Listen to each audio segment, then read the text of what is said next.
Hello, hi, it's me, Jaiden, again doing one of these solo videos, but this time instead of a playthrough or anything, I'm just here to discuss one of my favorite games, Hyrule Warriors. Okay, so I'm just going to start this up. As you can see, I'm on the Switch with the definitive edition. I did own this game on the Wii U back in the day, but I didn't worry with any of the DLC or anything like that. Didn't grab any of the bonus packs. I just played through the story, started the adventure mode, enjoyed it until I eventually stopped playing it. But in that time, however long I played for, it felt like many hours. I enjoyed pretty much every single moment. It wasn't until just turn the TV down.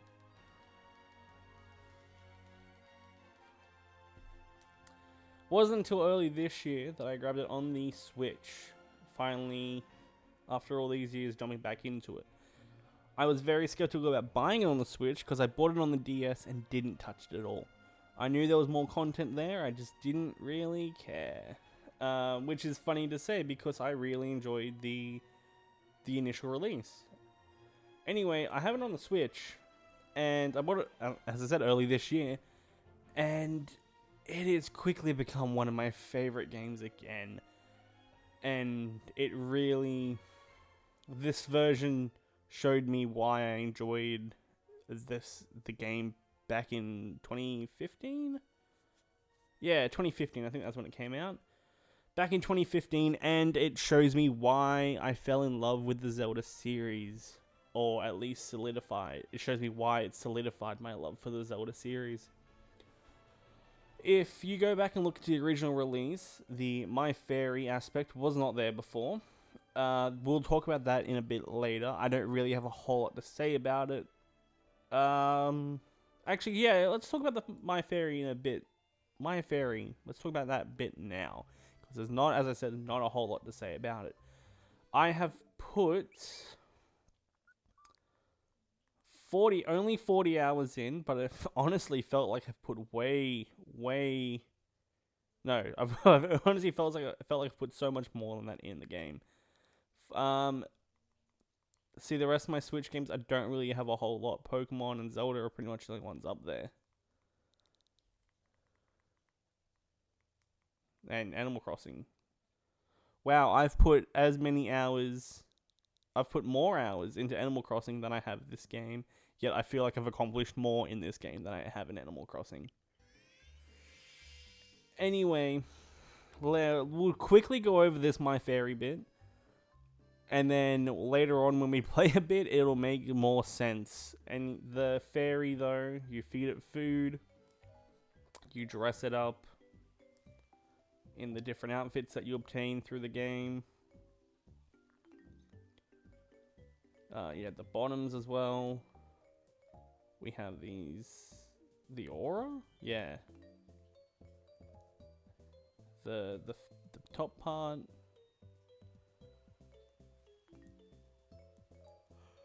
And the accessory.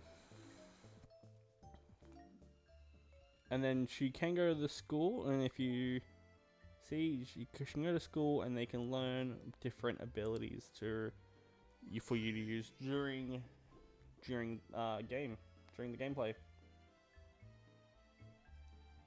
There's not a whole lot to say about this. I'm sure there's an in-depth guide somewhere explaining all about this game, all about that.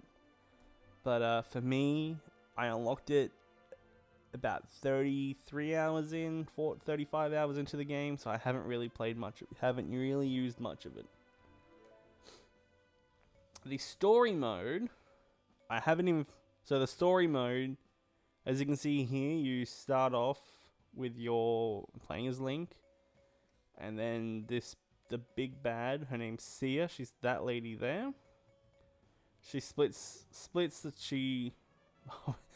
I haven't actually done this because I skipped all the cutscenes, so this is my very abridged knowledge of the story, is that she and Lana were once the same person. They were the goddess of time, and they or the protector of time, something like that, like something to do with time. Anyway, she's trying to take control and she sends everyone to these different moments in time, being Skyward Sword, Twilight Princess, and Ocarina of Time. And you usually play the Skyward Sword sections first, because Link is best boy, and I love playing as him in this game. And when I show off my Link compared to all my other characters, you'll definitely see that. Twilight Princess is usually where I go next, and then the Ocarina of Time section. See, and you can see that you unlock Darunia there, but you also unlock Princess Ruto. Yeah, and then there you can see you unlock Midna, as well as Fi over here. And these extra sections I'll get to in a moment. So here we can see then timelines come back, and then you get the Master Sword here. You go to the Temple of Souls, which I think is one of the coolest places in the entire Zelda canon.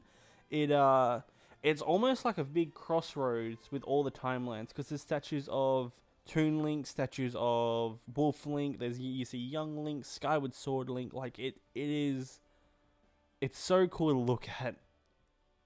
Honestly, I wish that you got to see more of it than just this one time, and I wish there was an actual Zelda game, maybe with this premise in mind, or something like that, just so we can explore this world a bit more than we actually do here.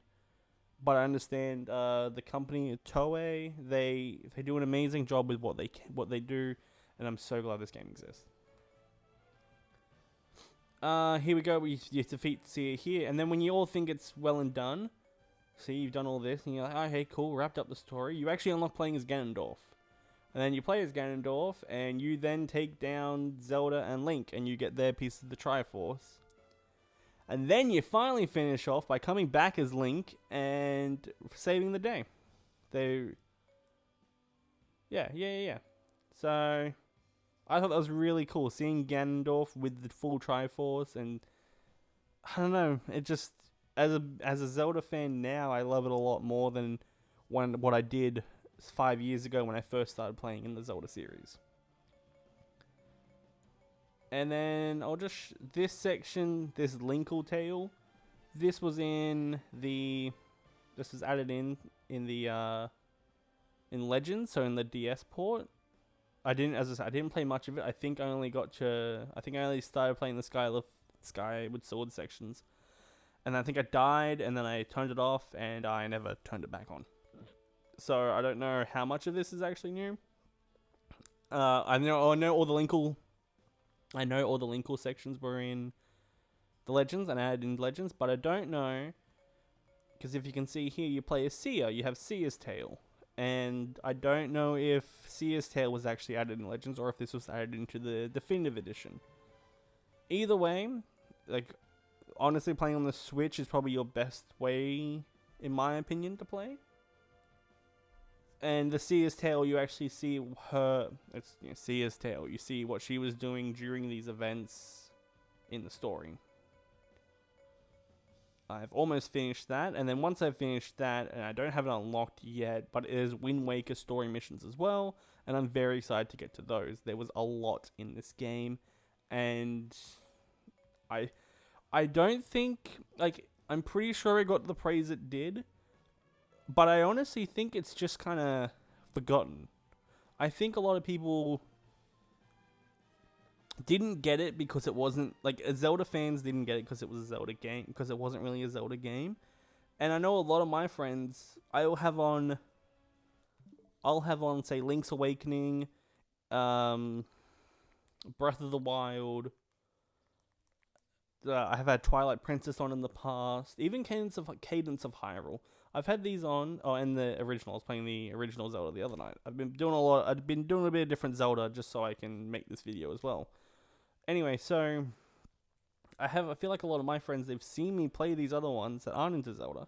They've seen me play these older ones, these traditional Zelda games, and they take an interest. Whereas I've been playing this game, and no one really understands the point of it. Why am I killing thousands of enemies like they're nothing, and still getting the satisfaction out of it? Why? I'm not challenging myself, so they don't really see a point. I'm not, there's no puzzles or anything, but I'm still having, like, I've played this game a lot recently. Obviously not as much as I thought I had been, but it's still a lot. I quickly finished up the new Avengers game so I could play this more. And when Mario comes out in a couple of days, for me at least, probably already out by the time this video is out, but when Mario comes out, I'm guaranteed to be finishing that quickly, or just so I can come back to this, or I'm going to be playing this still on the side. As just pointing out, just if you're right there, I don't know if I'm going to zoom in on that or not, but there's a little Ocarina link. He's got a little Ocarina. And then if you look at in the center, you see Skyward Sword or Adult Link from Twilight Princess. From not Twilight Princess, Ocarina of Time. So it's quite the game full of stuff. You also have the free mode, which is just you can play as anyone in the levels, regardless of anything. So as you could see before, if I went back into Legends mode, this mission can only be played with these two characters. Simple enough. Go into free mode, I can play anyone, anywhere. I think there's also, yeah, see, so you,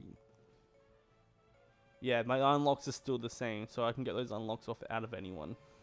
But it just means if you prefer playing another character, say if I do prefer playing as Link, means I can jump into these missions and get the gold Skulltula, without having to worry about playing as a character I don't like. I don't know if the mic port picked up my scratching. Here, I was going to talk about adventure mode, my favorite aspect of this game, but we're actually going to talk about challenge mode, so we can save the best for last. As you can see, the battle challenges. So I'm just setting it back. Battle challenges are just your standard do the scenario. Like, it's not anything difficult, not anything too challenging. The boss challenges are probably your harder ones, even though that just says defeat 1,000 enemies.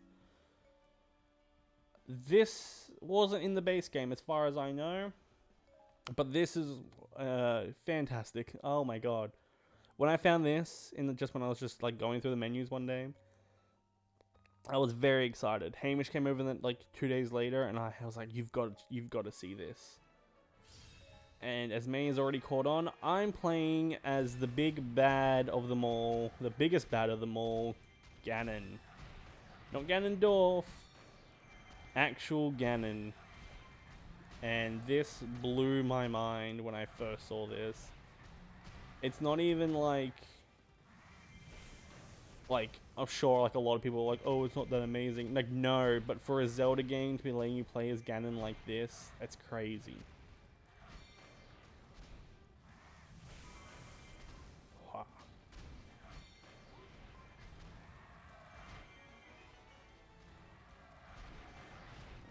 See, it's just causing havoc, and that's what you should be doing when you're playing as a character like this. You know, you should just be destroying everything.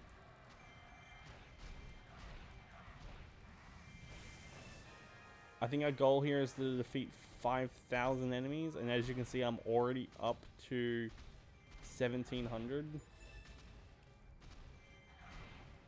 Oh, sorry, 17. I'm already up to 1,100, 1,200 now. Wow, I couldn't read, could I? There we go. Look at that.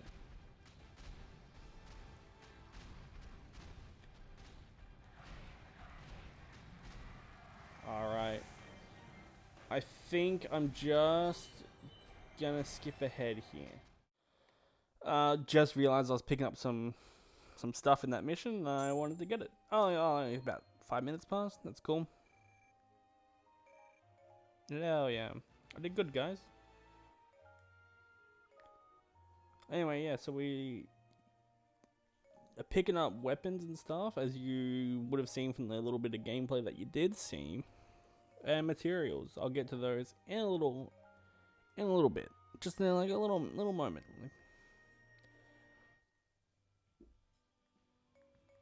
Oh, we got some more challenges. Okay. Anyway, so that's Ganon mode out, or Beast mode, whatever it was called. Ganon challenges. On to my favorite part, which, as you're gonna see, I'm not even that far through, and I have considered it my favorite part of this game. Adventure mode. Alright, so here we have several different maps. In the original release, it was just the one, at least as far as I was aware. You may have unlocked Master Quest later on, but I have no clue. Didn't get that far into it. Anyway, here you have the original Legend of Zelda map, and every level here, there's something for you to unlock. Or there's a fight, so you actually start right here, and you have to defeat 300 enemies in the time. Quite easy. Or I find it quite easy. May not be, not everyone may have the same answer.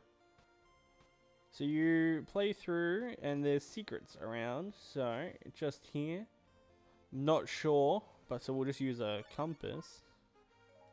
If I bomb this wall, kabooey! I've unlocked a new reward, so now you can see if I get an A rank, I get an additional heart with Skull Kid. It's pretty cool. There's also usually, see, over here, there's a weapon, so if I get an A rank, I'll get this weapon. But there's also costumes. So once I do unlock this area, I can do what I just did with the Skull Kid outfit. I can use a certain item, so I won't be able to see, actually. So somewhere there is going to have for me to use an item, which can range from bombs, candles, power bracelets, water bomb, digging mitts, ice arrow, recorder, goddess harp, and I'm missing 3 items. And I think one's the boomerang, one's the raft. No, there's no boomerang. Hook shot. It's the hook shot, the raft, and something else that I can't figure out just by looking at the screen. The ladder. There we go. So yeah, you got to use one of those items to use on that map piece, and you get the thing. Most of the time you don't have to get an A rank, so I think this one, no, this, no.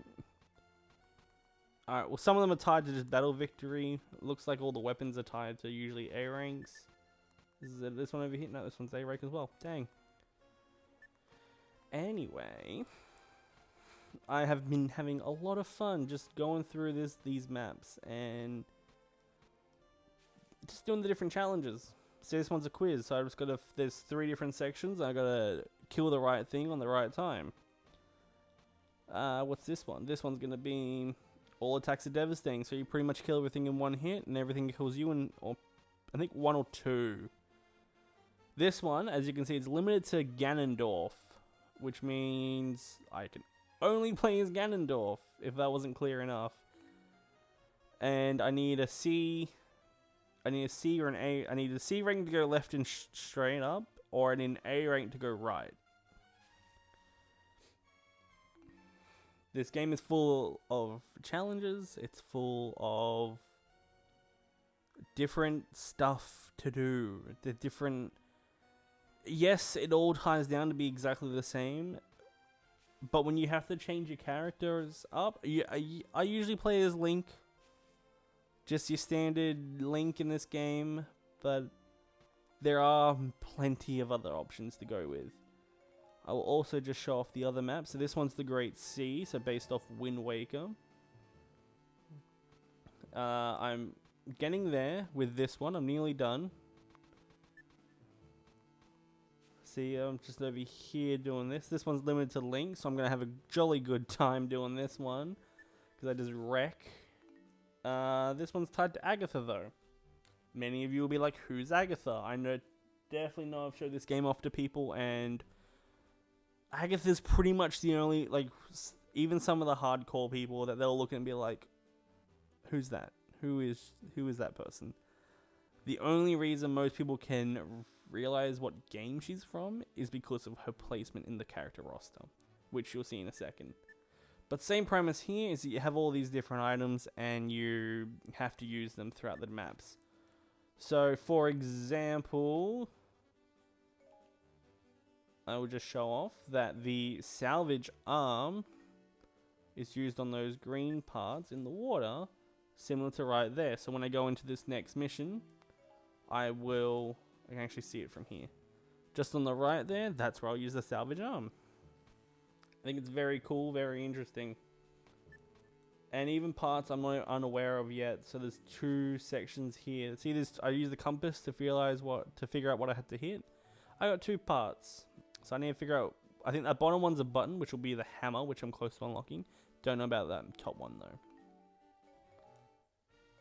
Then we have the Master Quest map, which I have not started at all. But we're gonna get there. There's all these different items and weapons to get. Costumes and weapons, not items. Then here you go with the Wind Waker, which starts pretty much exactly the same as well. And we'll be moving forward with that. I'll be moving forward with that very soon. Here we are with the did I skip one? Anyway, Twilight Princess, which I've only done the one of, because I think this one was, I had to play as Midna, and I was not a fan. So I'm gonna work through this one soon enough. But yeah, you're working through Hyrule, while it's corrupted with the Twilight, like in Twilight Princess. The Termina map is probably the most interesting in terms of actual design. See, I've got 60. See, they've got 69 right there. Noise. I've got 69 there, which means I've got 69 turns, sort of. So the first time you play, you have three turns, and it's straight up 3 moves. So I played the first level, this one, and this one, and then it resets because the moon plummets into it. Then, once that happens, you get a timer of 72. Oh no, that's right. I was about to criticize saying 72, but I only got, maybe it was 73. No, maybe it was 72. I'm not 100% sure. Anyway, and that's counting down now, and I'm not sure how the timer works, but we will figure that out. This is the most interesting and probably most challenging, considering up until this point I haven't played many of the characters it asked me to limit itself to, such as, oh, she's not there, but this one's gonna be limited to Zelda, and that one's limited to Sheik, and I'm not really looking forward to those. I haven't played much of those characters. This one is based off Link's Awakening here. Same thing. This one's gimmick is needing to find the... Oh, that's helping you there. A little tutorial. Yeah. So you got to find those 8 pieces to the egg. I think it's the 8 instruments, like in the actual game.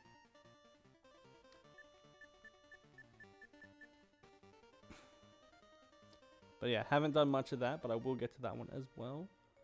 Here you have the Grand Travels based on Spirit Tracks or Phantom Hourglass. See, I'm not 100% sure because we have the Phantom Hourglass obviously right here. But when you come over here, you've got all these train tracks, and trains are very heavily influenced. Are very heavily used in this section of the challenge maps. So I think maybe it's a mix of both Phantom Hourglass and what's the other one? Spirit Tracks.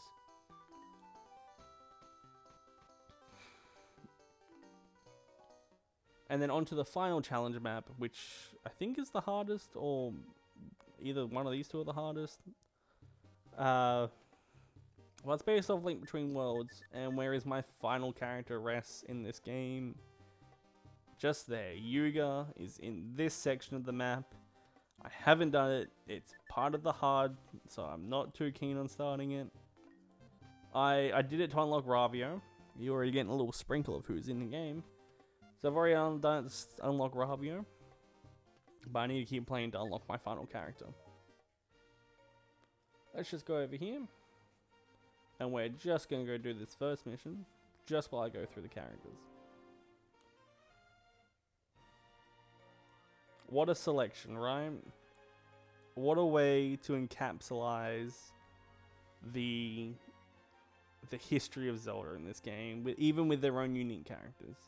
So you got Link, Impa, Sheik, Lana, Zelda, Ganondorf, Darunia, Ruda, Agatha, Midna, Zant, Fee, Girahim, Sia, Volga, Wizro, Twilight, Midna, Young Link, Tingle, Linkle, Skull Kid, Toon Link, Tetra, King Daphne's, Medley, Marin, Toon Zelda, Ravio, and then the only one missing at the moment is Yuga.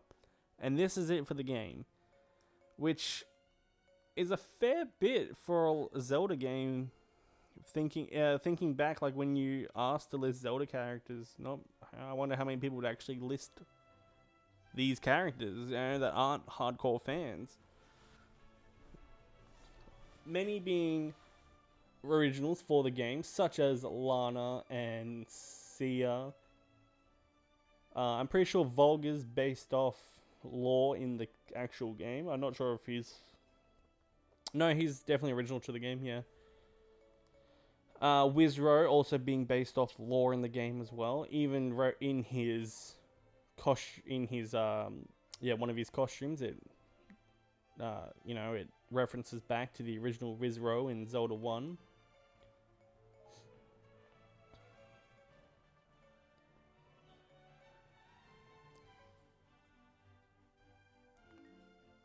Cut that silent bit. And one of my, obviously Link there is 72 compared to everyone else that is kicking around in the mid to low 20s. Except for actually King Daphne's and Tetra. For whatever reason, they're a lot higher level. But yeah, this game is a lot of fun.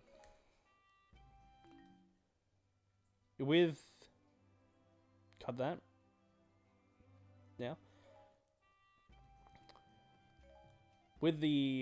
Before we were playing as Ganon, we're picking up the materials and we're picking up the weapons. Anyway, so this is where your materials go into. See, you need them for... See, I need Gandalf Gauntlet, and I'll be able to do that one. As well as here, and... Yeah, close enough. Is there anyone... Yeah, here, so... You unlock certain materials by defeating particular enemies, or doing particular tasks while in a match. Everyone has their own unique... It's pretty much the same skill tree here. It's the same skill tree the whole way through. Just what materials are needed are going to change. And then these are all your attack, defense, assist, as it says on the side there. And then you also have your weapons, which I think I'm actually just showing the screen. So Link starts with his Hylian sword, which is more like that one, but I've unlocked a better version of it now. And you also have the magic rod. I'm just going to show off Link's weapons. I'm not going to go through everyone, since everyone has a variety of different weapons. You have the gauntlets, the Master Sword, which you get through the story, and the spinner. I still have more weapons to unlock. That's not everything. It's just me showing you that there's a lot more to this game than what may look like on the surface level. Wow, that was a mouthful, and I know I'm not going to cut that. Wow. Yeah, please make fun of me.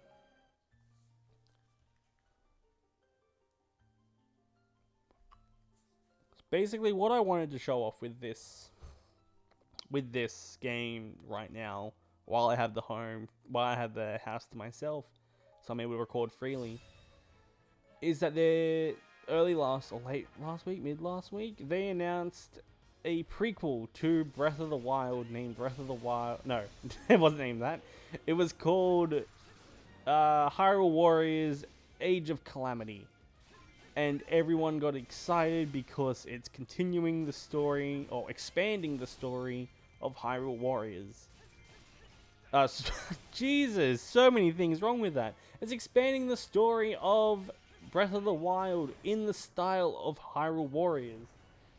And I definitely think that if you're excited, or if you're skeptical on it because it's not traditional Zelda, definitely pick this game up definitely pick this game up and give it a shot. I like every moment of this. I have enjoyed. It's good to turn your brain off and play. It's good to get stuck into and play. It's something different. It's not something that I don't think there's any other games on the market that, like, by that I mean obviously there are other games in the market like the One Piece and the Dynasty Warriors, because they're all made by the same people.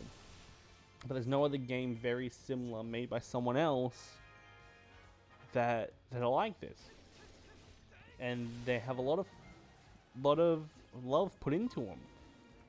This, just playing this, it feels like you're playing a game. It kind of feels like you're playing a big fan fiction, but you're not. You're playing an actual Zelda story that's been put together by people that love the game, the series. Also, just showing off, in the original release, you had to choose one character and stay as that character. In the Definitive Edition, maybe even in Legends, you can switch characters on the playing field. That's why I could choose the second character I was with. I should have mentioned that before.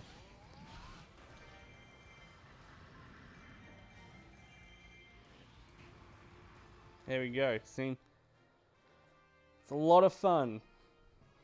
I've said that probably too many times that I'm starting to that I'm starting to sound like a broken record, and you're probably not believing me anymore. Have a look, see if you can borrow it from a friend, see if you can get it cheap at EB Games or JB Hi-Fi or not Spotify, Jesus, Gumtree, something like that, somewhere not your traditional. I don't know if they sell this game brand new. We haven't got any copies at work in ages, so yeah. Anyway, that's my little rant about this game. It's been 40 minutes of recording. Maybe it'll be less for you guys if I cut some stuff. But this is a lot of fun. This is probably... Whoa, why am I locking stuff? Oh, okay. This is probably a good way, if you're just starting in the Zelda series, this is probably a good way to grip you into the series and take you plummeting into the dark depths that is the Zelda community and what it has to offer. I don't know how to end this. Usually when we're doing the playthroughs, we say we're going to quick save it, so I guess we're going to quick save it here, and I'll see you guys next time in whatever playthrough we're doing next. I think next one up tomorrow is going to be Ratchet & Clank, but this episode is not coming out tonight, so maybe I'll get really lucky. Maybe tomorrow will be Ratchet & Clank. Alright guys, put up those faces or whatever the end card's going to be. Have fun, enjoy the rest of your night, the rest of your day. Hello, good morning, good afternoon, and I'll see you guys next time.